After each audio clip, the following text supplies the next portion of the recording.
Thank you everyone so much for joining this Taproot Foundation webinar today, the impact of volunteering your skills to nonprofits. We're so excited to have you join us today. And as we all really look to create connections that lead to social change, that's the heart of what led us all here in this room. And so we're so happy to be in this space with you.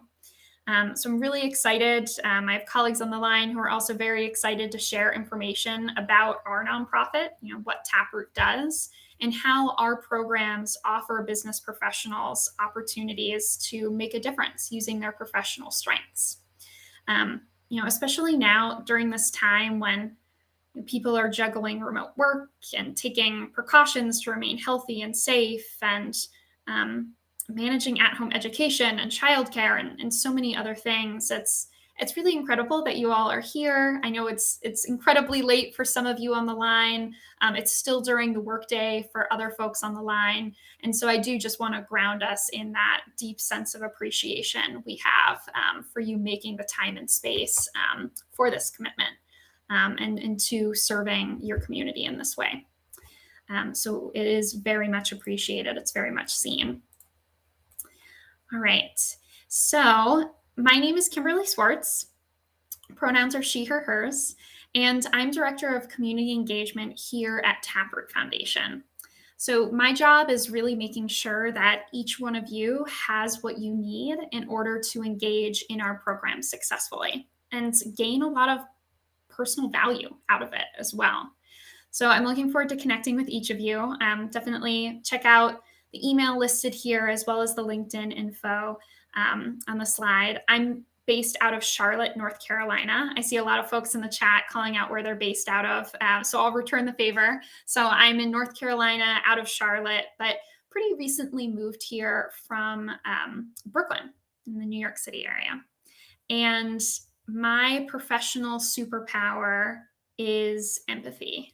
So I would encourage everyone on the line. We've already got great introductions going, but I'm curious, what are your professional superpowers? What's your super strength that you give to others, whether it's team members, peers, or throughout your volunteer experiences as well? So I am a nonprofit professional. So I work at a nonprofit, Taproot Foundation, but I'm also so I actively use pro bono. So I work with skilled volunteers to help build the capacity on my own team. But I've also donated my professional experience to other nonprofits as a Taproot volunteer myself. So throughout today's event, I'll be interjecting bits of my own experience from both sides of that equation throughout this webinar. And I invite any and all questions on either the nonprofit or volunteer perspective. And then a few logistics notes before we get things kicked off. I do want to shout out that I'm joined by some Taproot colleagues, Sierra and Megan, who will be covering the chat box throughout today's presentation. So if you see their names pop up or see Taproot's name pop up in the chat, you know who you're talking to. All attendees will be muted throughout today's event, but please ask questions and make comments. Let us know what's resonating with you, what's not resonating with you, using that chat box. Sierra and Megan will be handling questions throughout the event, or they'll direct them to me and my fellow presenter during a Q&A portion at the end of the webinar.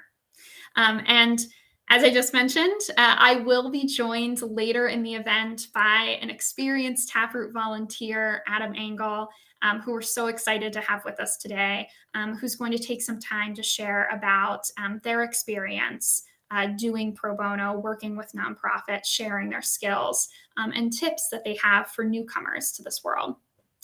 So before we jump into today's content, I do just want to quickly share a little bit more about what we do here at Taproot, since a few folks did answer or indicate in that pre-event survey that they're totally new to Taproot and pro bono. So super quickly, Taproot Foundation is a nonprofit that serves our fellow nonprofits. So we're out to drive social change by leading, mobilizing, and engaging professionals in pro bono service with nonprofits. Since the early 2000s, Taproot has partnered with over 8,000 social change organizations and over 24,000 volunteers, totaling around 260 million in donated professional services. So we're really trying to redistribute experience and wealth and talent across spaces so that nonprofits are more fully resourced so they can fully accomplish those vital missions.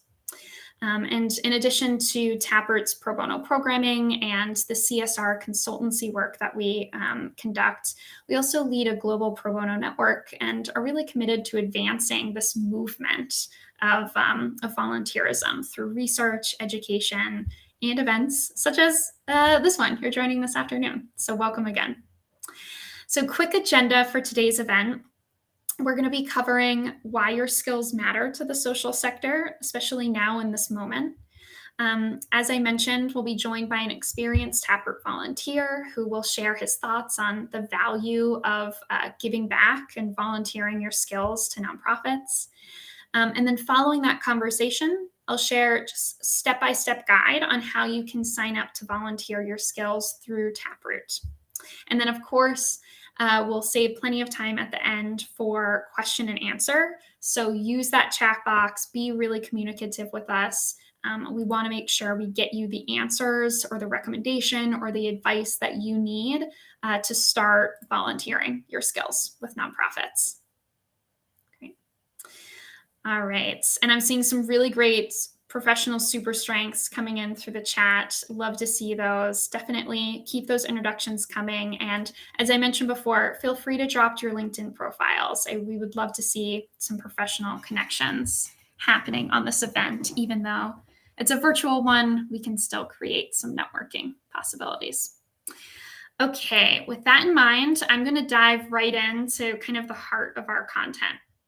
So I want to kick things off just with a grounding moment of why we're all here. And it's in support of nonprofits, in support of our communities. So it goes without saying what a vital role social good organizations play in keeping our communities safe, strong, and kind. Over the past few years, nonprofits have had to operate more leanly than ever. They're meeting rising community needs while dealing with decreased access to hands-on volunteer support, canceled fundraising events, and many, many more extinguishing factors. So in Taproot's 2020 Nonprofit Resiliency Survey, we found that 63% of respondents reported facing a decrease in funding, specifically due to the COVID-19 pandemic, meaning that these already really small and scrappy teams are having to make do with even smaller budgets and less bandwidth, less help to carry out those missions. And I really want to underline this idea of a small and scrappy team because a huge number of our nonprofit community members here at Taproot fall into this category. Over 60% of our most active nonprofits have 5 or fewer staff members, and around 75% have annual operating budgets of under 1 million each year. So we're talking about grassroots organizations here. We're talking about organizations who are led by people representative of the communities that nonprofit is seeking to support. These organizations are all too often left out of traditional corporate nonprofit partnerships. They're all too frequently left out of foundation funding. And it's tough for them to break through the noise for large-scale individual giving fundraising. You know, all those fundraisers you see trending on social media. Smaller organizations, it's really, really difficult for them to get a piece of that pie. So to put it simply, most organizations tackling social problems don't have the access to the resources, the funding, or the staff expertise needed to fully accomplish their vital missions. This lack of ability to invest in their internal operations saps their ability to create and develop strong, resilient, and sustainable organizations. And due to current global crises, charitable organizations are really feeling this strain more than ever. And so that's where you can really come in here. So Taproot Foundation bridges this nonprofit resource gap through connections with skilled volunteers like you all on the line who provide your tech, your marketing, HR, strategy, data, finance, etc. Experience pro bono. And due to the small nonprofits that come to Taproot for support that make up such a huge chunk of our community, the value of your expertise and the value of the time that you're donating, it goes even further. So I do want to take just a quick second and pause here because I mentioned the term pro bono, and this often has people, their minds immediately go to the legal space, which is totally understandable. But pro bono is much more than legal services. It basically just means donated professional services that benefit those working to improve society. So we could think of pro bono referring to marketing and strategic planning, financial management, HR, IT, etc.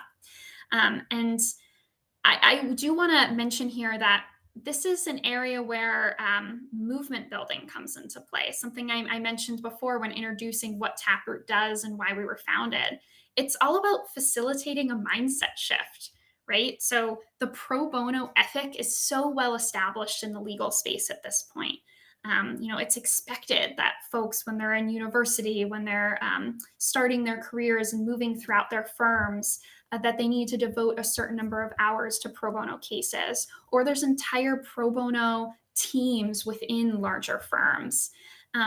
So this is a great opportunity and time for us to collectively instill the ethic of pro bono service across other business spaces as well, across advertising and finance and tech and coding and many, many more, and really own the power each of us individually wield to redistribute resources to the nonprofits who are on the ground floor solving our world's pressing inequalities.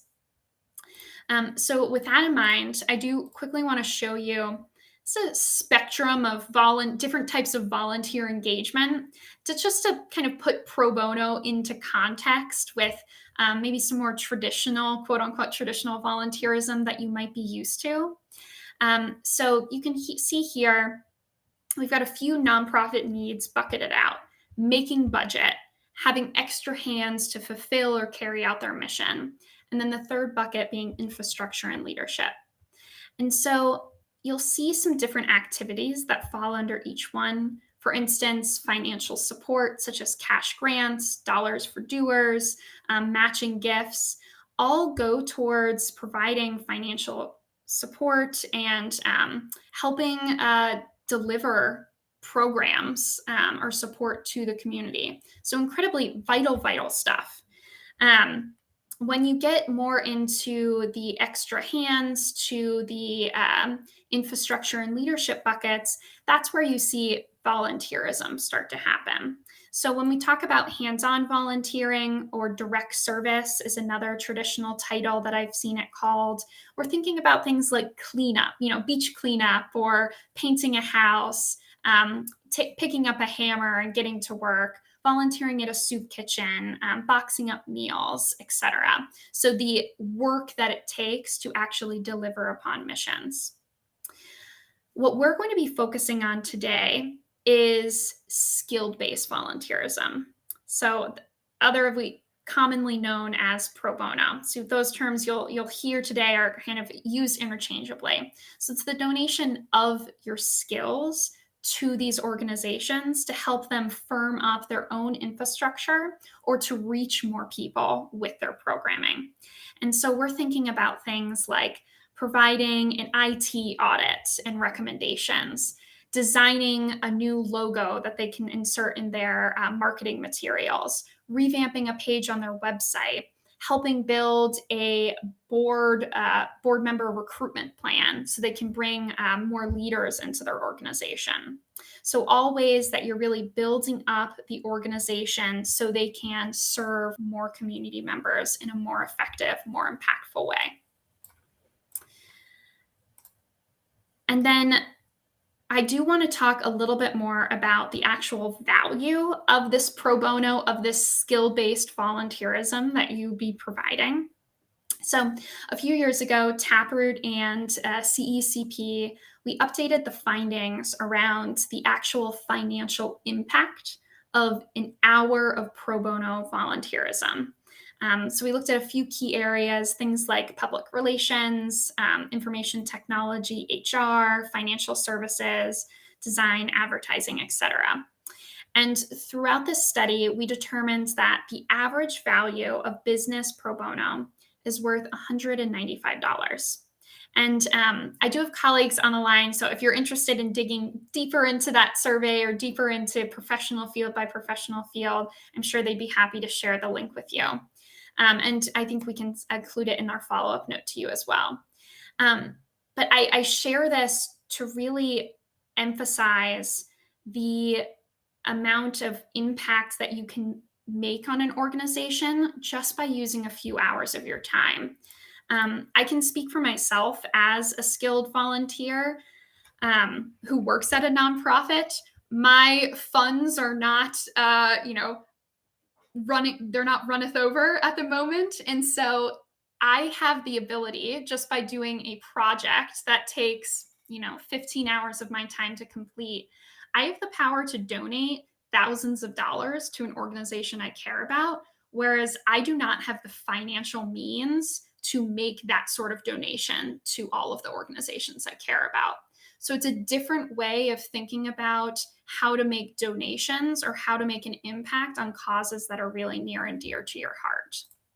And so I do want to just note here that all of the items we just walked through on the spectrum of giving back, financial support, hands-on volunteerism, the different types of skilled volunteerism, they all play incredibly important roles in strengthening a nonprofit and helping it to achieve its mission.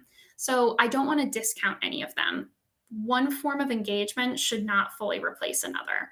However, pro bono service can offer a great option for professionals who, like myself, may not have thousands of dollars to donate and might not feel comfortable going and spending 12 hours of my day doing hands-on volunteerism.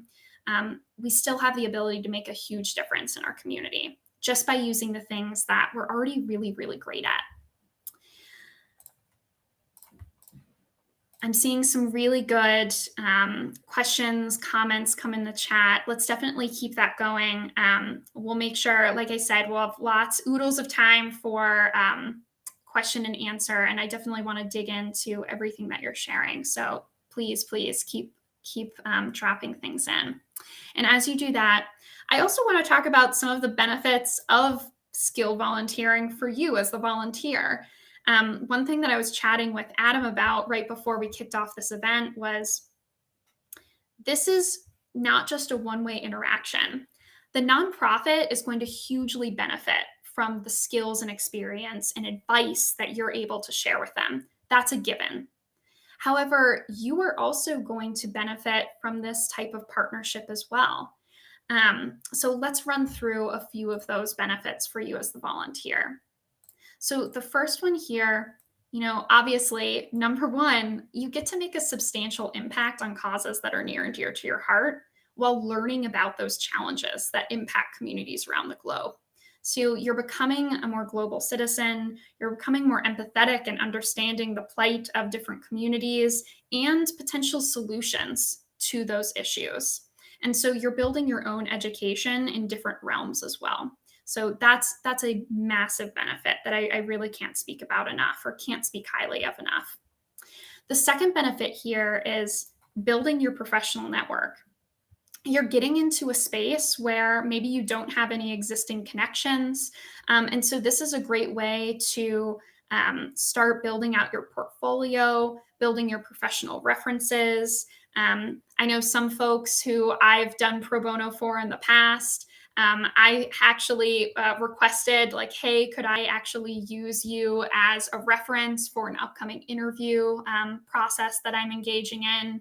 And so this is just a great way to build relationships and leading into the third bullet here, flex while flexing existing talents in new environments. So you get the opportunity to develop key quote unquote soft skills such as empathy and leadership and collaboration as part of this project. You're thrown into a new environment. I'm sure many of you on the line might have never worked in the nonprofit space before. And so what a great way to show how adaptable and flexible you are as an employee, as a leader, by being able to go into this new environment, quickly seek the resources you need to understand that environment, and then execute on a project and really lead that project through to completion.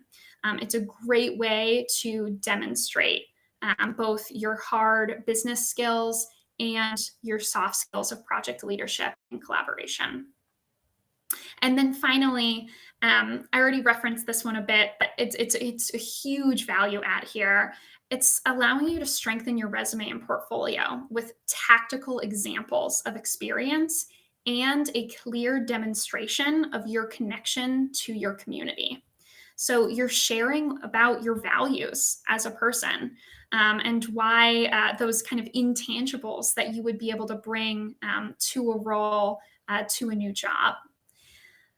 So I do have a link here. Let me see if I can quickly drop this into the chat. We actually have a blog that we recently shared on the Taproot site just around including kind of some of the benefits to including this on your resume.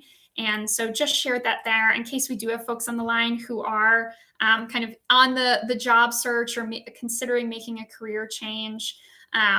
It is a huge benefit, although I'll keep going back to the number one thing listed here. The number one benefit is getting to make an impact with nonprofits who are changing this world for the better. And on that note, I want to give you a quick look at some of the types of causes that your skill set has the opportunity to support. So through pro bono, you get to assist a great mission that in turn supports community members. And I'll say personally, in times of crisis, which is really how the United States at least has felt over the past few weeks, the past months, the past years. I know I personally find peace through action. And I wonder if anyone else on the line feels similarly. Please, if you feel comfortable, definitely raise your hand. And I will say, Taproot empowers you to filter opportunities, filter volunteer openings by issue area if there are causes that you particularly are looking to funnel support to.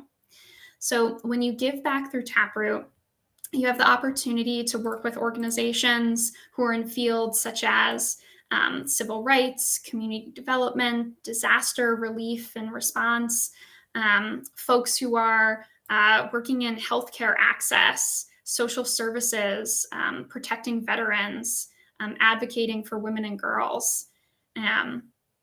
So yeah, and I see Sierra just posted a really good question in the chat around, we'd love to hear what causes you're passionate about. I wonder if even while we're on the line today, we might have time to kind of boost opportunities to you to work with organizations in those areas. I think that would be great. All right, so moving on, I just really quickly want to share this quote from one of our nonprofit users, because at the end of the day, your efforts are paying off for the nonprofit's bottom line. And their bottom line is their mission and how their ability to deliver it to their community. So you can see here, Ann Holcomb from Unity Parenting and Counseling benefited from nearly 150 hours of pro bono service. And one of their projects, just one of them, because I know that she has completed a few, resulted in actual fundraising payoff that they were able to use to funnel directly into their housing services that they provide community members with. And so it has a massive return on investment in terms of the value and the impact that you're creating, not only on the nonprofit, but the community members that they're serving. Okay. So to explore more of that value, to explore more of that connection between you as a volunteer and the nonprofit community members that you're going to be working with, I'm so excited and honored to be joined by Adam Engel, who is a longtime Taproot volunteer.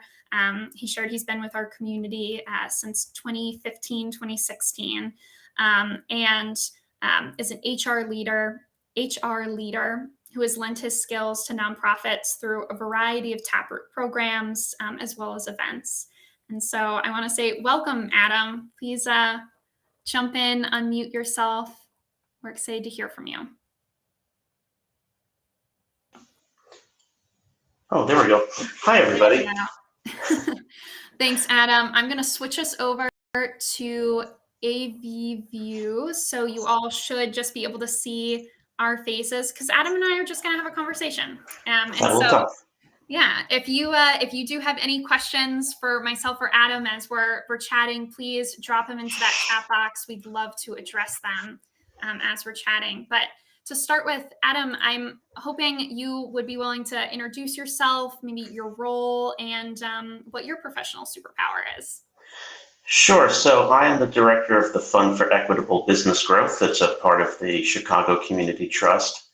The trust is the only community trust here in Chicago. It's been around for, I think, almost 115 years. But the fund that I run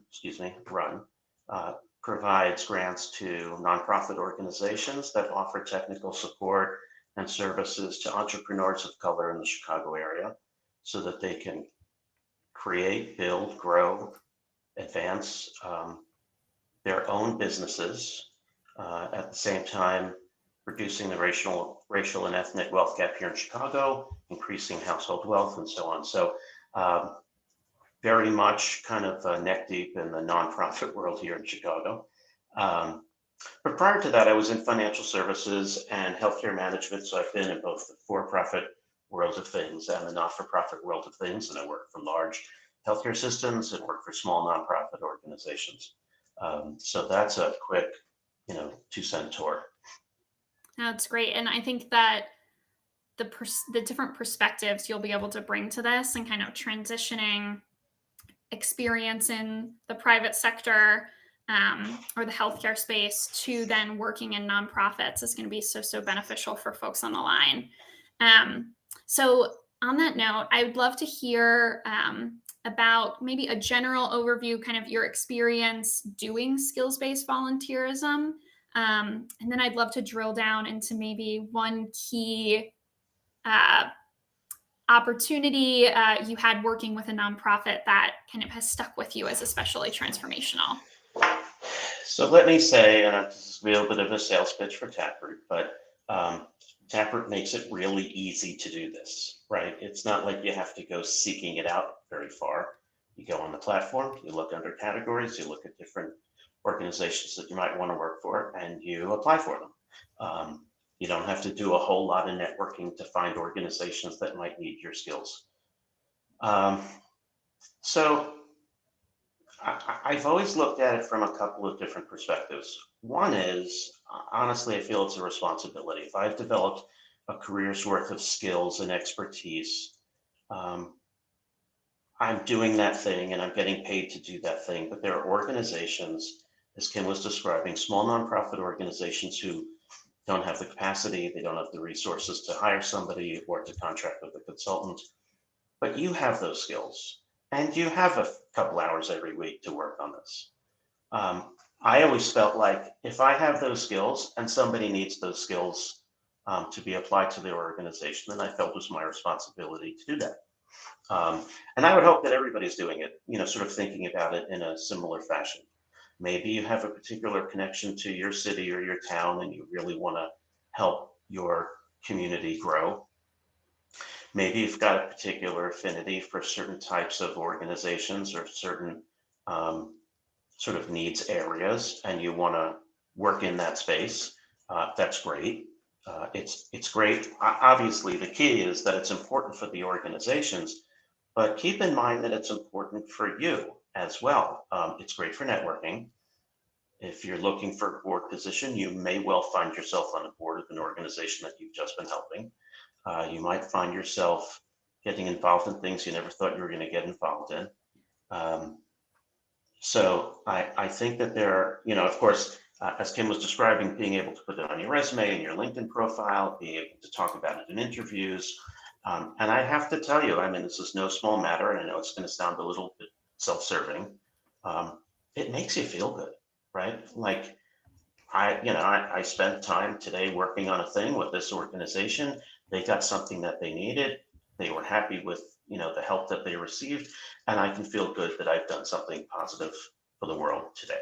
So It's a deep sense of fulfillment, and yeah, like that intrinsic value, it can't be determined by hours delivered or value delivered, but right, it's a deep sense of personal pride that you can yeah, feel. yeah. It's you don't always go into it looking for that, Yeah. right? But sometimes you get it. And at the same time, I'm going to say it. This is more the sort of the impact on you. Um, you actually are able to develop and hone certain skills because you're now getting an opportunity to practice them even more. Whether it's in the nonprofit world or otherwise, every opportunity to use your skills more is the opportunity to get better at that thing, right? Yeah. Yeah, I really appreciate that you made that point because, I can speak as when I was earlier in my career, I was very grateful for a manager who encouraged me to seek out pro bono opportunities and allowed me the time and space to make that professional development investment in myself. So I was able to use work hours to go and do pro bono volunteerism for other nonprofit organizations, stretch and hone those leadership skills that at a small organization myself, I might not have had the ability or opportunity to have those leadership moments or to have those experiential learning opportunities if I had not proactively sought out the pro bono engagements. And so I can't underline what you just said enough. So if there are any folks on the line who are managers of other people and they're thinking about ways that you could continue developing rising leaders, or if you're someone who's maybe a little bit earlier in your career path or considering career transitions and wondering, how can I hone these skills? I have them in theory, but how could I use them in different ways or demonstrate that I am an expert in them? Pro bono could be a great opportunity for you to consider. I think related to that is also if you find yourself in transition, Yeah. it's a great way to keep your skills sharp and a great way to add to your recent experiences so that in interviews and cover letters and on resumes, you can say, I know that my last job ended at this point, but I've still been busy doing this work. And this is what resulted. It's a real result, right? It's real work that was getting done. It's real positive outcomes, and it keeps your skills sharp in the interim. And sort of on the kind of other side of things, if you're retired but you don't want to not work, in a sense, Yeah. right? You can make your own hours, and you could do this and still be doing the thing you're good at, and having a fulfilling day. Yeah, yeah, really, really good point. And I want to return to something you mentioned a little earlier, which is around this relationship building that takes place. Because that is something that's distinct from pro bono or makes pro bono distinct from other types of volunteerism. You're not just going into a nonprofit and the nonprofit doesn't just point at a computer and say, go create my marketing strategy or go create a recruitment plan, right? There's a deep level of communications and knowledge exchange and brainstorming that takes place in these engagements. And so you create quite a relationship with this organization. You learn about their mission and their people that are driving towards that mission in a deeper level. And so it's something I can't tell you the number of times I've heard from volunteers who have gone on to become longtime volunteers, financial supporters, board members, even staff members of nonprofits that they did one quick 2-week project with through Taproot. And now they're friends and, deeply rooted community members or network members of that nonprofit. I'm going to say that that's also very much connected to the actual work that you're doing for the nonprofit, right? Developing relationships, it's a little bit different. I would say it's a lot different because I've worked as a consultant an actual for-profit consultant. Yep. You're as a consultant, you're contracted to come in, do a thing. Here's the report. See ya. If you implement the recommendations I made, that's up to you. If you don't, I still got paid, right? This is a very different kind of approach. And you will find, I know I have, particularly, the work that I focus on through Taproot is board structure, board development, board relations, all the board documentation, recruitment, all that kind of stuff. And you will find that the organization will post that they're looking for a particular thing. Once you get in there, you realize you may need to sort of roll the script back a little bit and go much earlier than where they think they need to be. So, we need you to come in and develop a board recruitment strategy. Now, I can't really do that until we know that the board itself is structured properly. So it becomes a whole other prospect. And when you do that, the nonprofit organization is going to be extremely grateful because they didn't realize that there was much more involved. And now here you are helping them do that, right? Part of the engagement too, I think, is, and I think it's also part of the relationship building, is including, I'll say the client, right? Including the nonprofit client in the process. You don't want to just say, okay, I'll do your thing, here it is. I think it's necessary for them to be involved in every step of the way. The way I like to do my Taproot projects is actually to not do the project. Excuse me. I like to engage them and have them do a lot of the work so that they understand what's going on. And I become the guide, the educator, whatever it may be.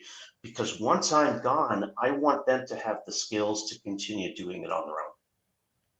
Because if it's not that, because I know that they're not going to be, still not going to be able to afford a consultant. Yeah. Right. You don't want it to just sit on a shelf. You want them to be able to successfully use what was crafted during your partnership together. Right. And likewise, sometimes these things need to be changed or updated over time, and they can't keep bringing you in to do that. But if they can have the skills to do that on their own, then that's a win. Yeah. And that's true capacity building. It's not just the delivery of the item, Right. but it's also the training or internal knowledge that is built up or shored up or documented in some way. So this thing is a living and breathing solution versus a one-time Band-Aid. So I really appreciate you calling that out. I also want to return to something you mentioned earlier, which was so spot on around sometimes you apply for something and you have a conversation with a nonprofit and what they think they need is not actually what they need. And I want to return to that because I think it's important for folks on the line to recognize and own the experience that you're bringing to the table here. Oftentimes these nonprofits, as I mentioned before, a Taproot community is made up of largely smaller organizations, some of which are entirely volunteer led, so don't have any paid staff members. And so certainly can't afford to have staff members on board with experience in things like IT or web design or accounting or marketing, some of the things that we take for granted if we come from corporate backgrounds. And so if they come to you and request, I need a social media strategy, or I need these things for social media.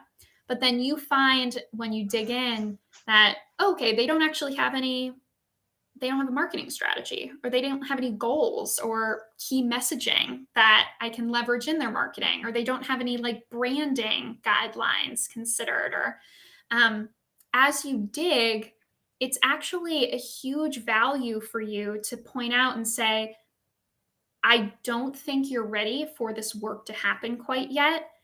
Because of my experience in this matter, here is what I recommend that you start with instead. And do what you can to offer recommendations on how to make those different requests. I had a conversation with a volunteer just the other day who was disappointed because she had an interview with a nonprofit and she didn't think they were ready for the project.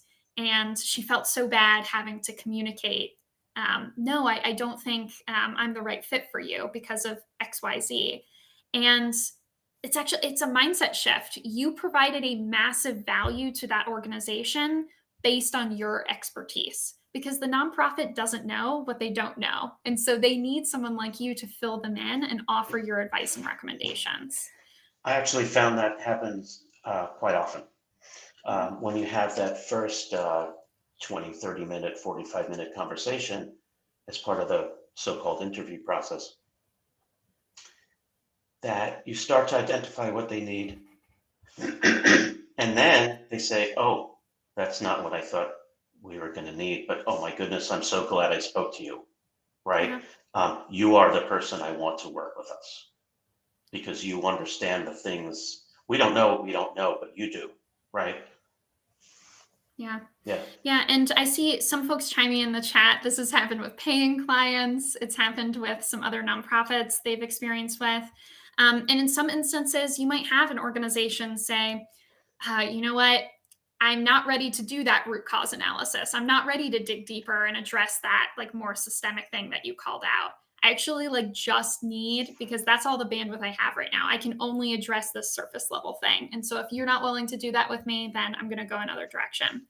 And we have to be okay with that and okay with moving on and using our talents to assist another organization who is ready to dive into that more intensive effort that we are ready for as volunteers ourselves.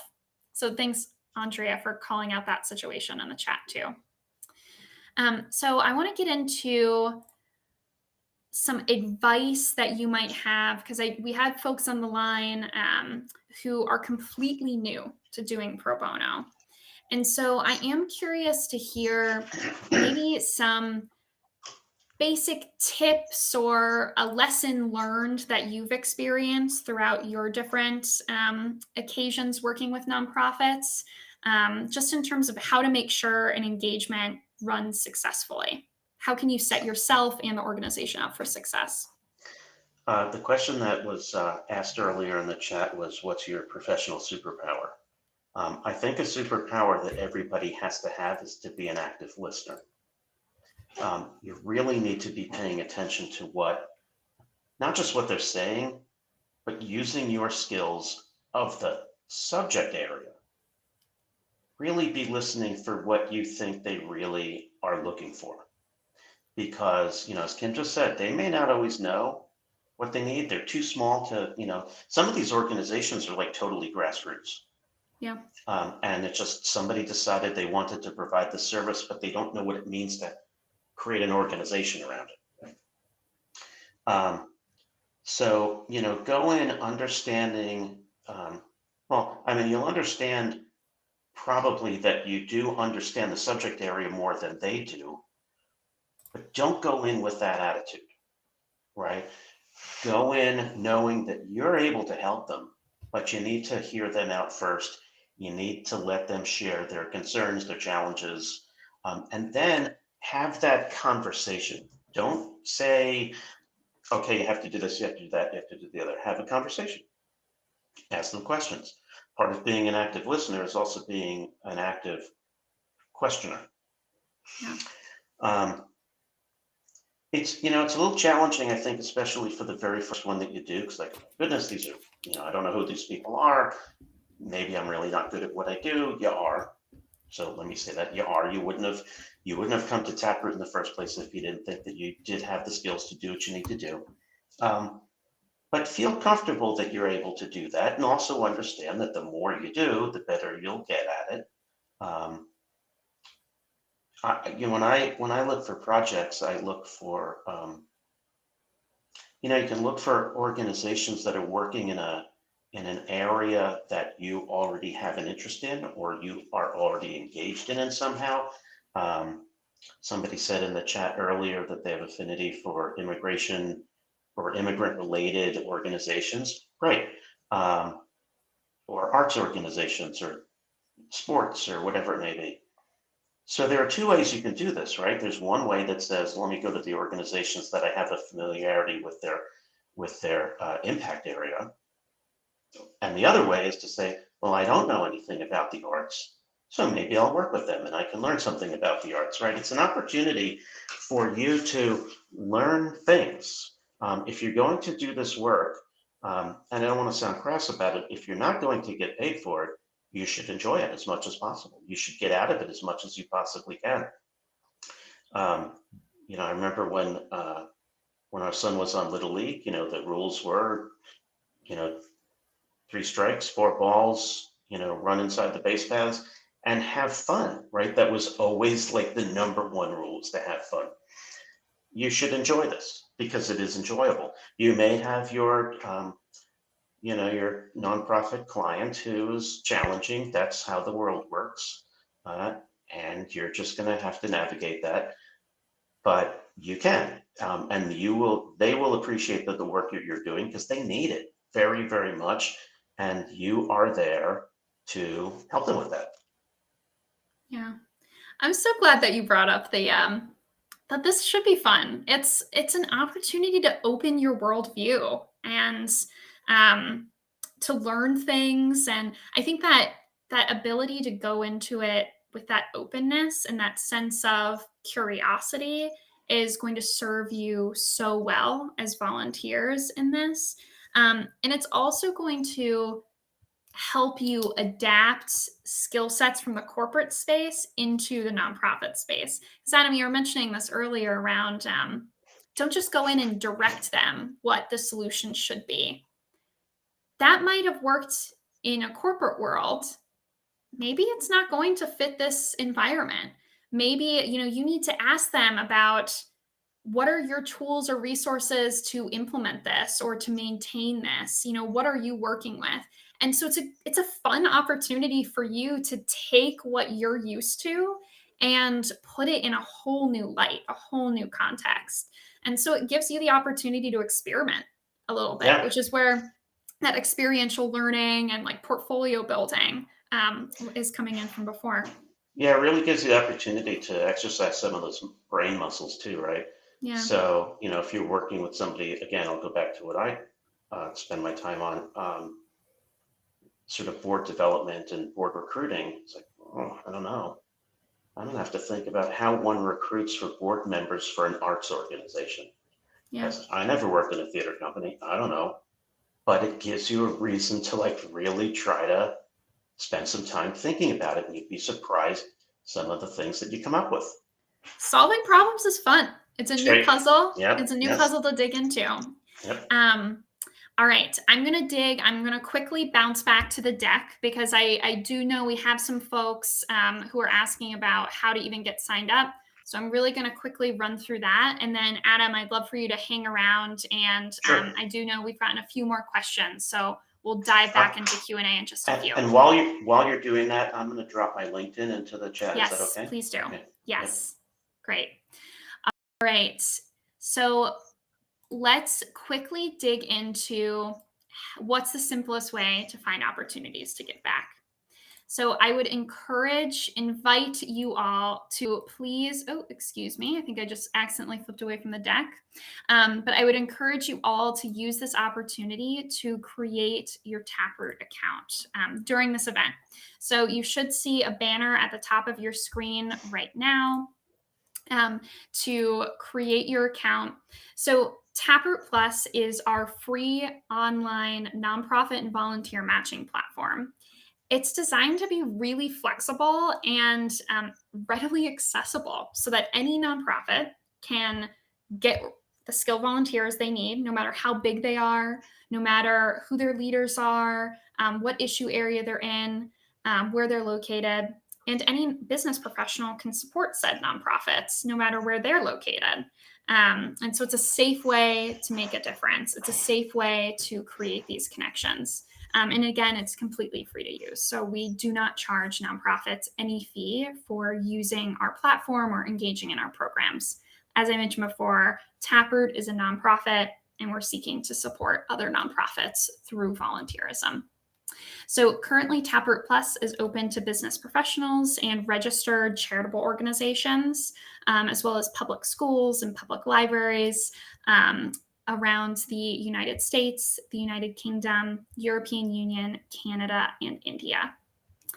And so let's quickly just run through. It's a quick process. We're going to ask you a few details about yourself. You have the opportunity to connect your LinkedIn profile, and that'll speed up the process a bit. We're going to ask you about the skills that you are comfortable donating to nonprofits. And this is going to allow Taproot to send you relevant opportunities. And like Adam mentioned before, we try and make it as easy as possible for you to find volunteer listings that will be a good fit for what you're willing to offer. And so this is just a look at what that feed might look like.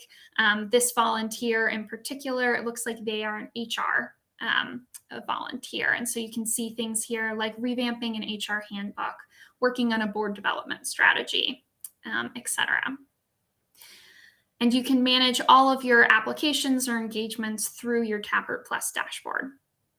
So with all of that said, feel free, use that link at the top, click into it, go and create your account. And we'll use these last couple of minutes to answer some of the open questions that we got. So I do see one about just generally asking what types of volunteer opportunities are even available. So really quickly, Taproot has a few different options.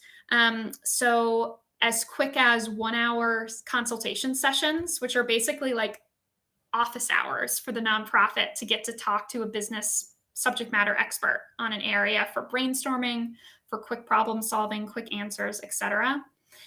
We also have events available when funding allows us. So for example, we have a few virtual events coming up that are sponsored by the UPS Foundation that I would encourage all of you on the line to go check out if you want to work with a team of volunteers for 1 day of service. I'd encourage you to consider an event option, and I can include those links in the follow-up email. And then we also have longer-term project engagements. And so Adam was referring to that a little earlier, which it's more in-depth project that spans a course of 2 to 10 weeks in duration, with you sharing a few hours of your time each week. And on that note, I actually want to, Adam, I noticed from your volunteer account, you've been quite active on the consultation session side of things recently. So I'm wondering if you want to share any more detail about that volunteer offering for folks on the line. Well, the consultation sessions are great because they're an hour. And if you don't have a lot of time, you can actually still be incredibly helpful. It might be 30,000-foot stuff, but that's okay. It's a start for the organization. It allows them to start to think about the work that they need to do. Honestly, you can almost look at it like a first date too, because if you do the 1 hour consultation, you might say to yourself, I'm not sure I really want to continue working with this organization. That could happen. But you might get kind of jazzed about the work that they do, or you might find the person you're working with very interesting, and you can say, if you'd like, I can help you further with the larger project.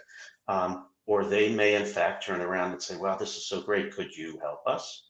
Could you do this project with us? So I think the 1 hour consultations are fantastic because you could either keep it at the hour or you can turn it into a larger project. Yeah. And it's Taproot's quickest, most flexible way for you to get in there and experience skills-based volunteerism. So especially for folks who are new to this concept, I encourage you, look through the session opportunities that are listed right now. And it's only an hour of your time. So it's a pretty low stakes way to dip your toes in and see if this type of giving back is something that resonates with you. Can I jump in for 1 second? Yeah, so a couple of slides back, you flashed, sort of the tiles that show the different sort of postings, right there. Mm-hmm. And it's the Syrian Community Network. I have worked with the Syrian Community Network. Oh, wow. And they're here in Chicago. Part of the reason I work with them is because I had worked with them sort of tangentially in the past, and I love the work that they do. So when I saw the opportunity to kind of work with them directly, I jumped at it. So Look, if anybody ever wants to work with them, SEN is a great organization. Oh, that makes me so happy to hear. Thanks for shouting that out. Sure. I also see Paige dropped a good question in the chat around is there a difference between Taproot and Taproot Plus? No, there is not. So Taproot Plus is simply the name of our online platform that Taproot's programs kind of flow through. So Taproot Foundation, like I mentioned before when I was introducing the nonprofit, we do many, many things. We offer services through this Taproot Plus platform. We also have a consultancy arm of our nonprofit where we work with companies to help them build out their own employee engagement programs and employee volunteerism programs. And we also do a fair bit of research and thought leadership work as well. So that's the full scope of Taproot Foundation, and Taproot Plus is simply a program of the foundation. So hopefully that clears things up for you. And I see someone, projects in India. Yes, so India is one of the regions that Taproot Plus is open and accessible in. And I do know that there are quite a few active projects from Indian non-governmental organizations right now. I was just looking at it yesterday, actually. So I'd encourage you, make your account, tell us the skill sets that you're willing to donate, and then we will start emailing you. If you choose to, you can set your email preferences, but we will start mailing you opportunities that line up with that skill set. So please take that next step and we'll start getting those opportunities to you. All right, I know we're right at time, but I did have one more question for you, Adam, around, there's someone wondering, who private message, who's wondering around translating their experience from the corporate space to nonprofits, because they don't have any nonprofit experience to this point. And they're just hoping for some guidance on how do they make sure they're coming into this new space in the right way. So I'm curious about your perspective on that. That's a really interesting question. My first thought is be gentle. Nonprofits are, look, they're working just as hard as anybody else. It's not like they're not intending to make money. They are, because they need to provide service to the community. So they need those resources to do that. They're not as large on the whole. They're obviously very large nonprofit organizations. Hospitals and health systems are nonprofit organizations, many of them. The skills that are required for you to provide service to them don't change. Just understand that it's possible, I'm not saying that it is, it's possible that they are not as familiar with sort of organizational workings in the same way that a large for-profit organization may be, or a large established organization may be.